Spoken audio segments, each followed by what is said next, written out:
Hello বন্ধুরা, Morocco থেকে হাজারো হাজারো মানুষ বেআইনিভাবে নদী পেরিয়ে জীবনের ঝুঁকি নিয়ে তারা চলে আসছে স্পেনে এবং বেআইনিভাবে বর্ডার পার হয়ে তারা চলে আসছে এবং তারা সংখ্যায় এতটাই বেশি যে তাদেরকে আর সামলানো যাচ্ছে না।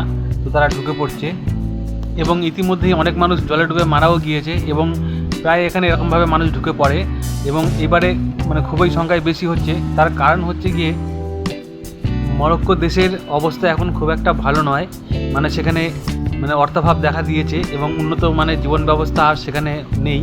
তাই তারা জীবনের ঝুঁকি নিয়ে উন্নত জীবনের জন্যে এই উন্নত দেশ স্পেনে তারা চলে আসছে, এই একটা কারণ।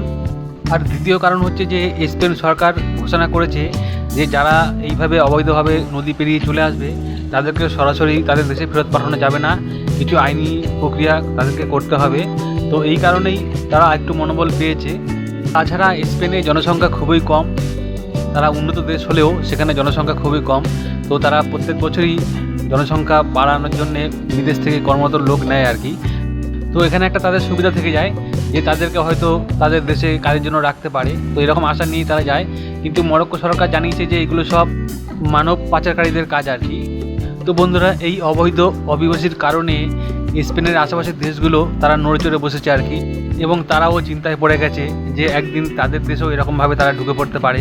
তো এই কারণে তারা স্পেন সরকারকে সাবধান করেছে এবং তাদের সঙ্গে তাদের যে বৈঠক হয়েছিল সীমান্ত রক্ষার জন্য, তো সেই বিষয়ে তারা জোর দিয়েছেন এবং তারা আরও ভালোভাবে কাজ করবেন যাতে এইভাবে অবৈধ প্রবাসীরা দেশে না ঢুকে যেতে পারে, না হলে স্পেন সহ আশেপাশের দেশগুলোতে একদিন ভয়ঙ্কর পরিস্থিতি হতে পারে। তো এই ছিল আজকের ভিডিও বন্ধুরা। ভিডিওটা ভালো লাগলে লাইক ও সাবস্ক্রাইব করে দিও। ততক্ষণ ভালো থাকো সবাই, নেক্সট দেখা হবে পরের খবরে।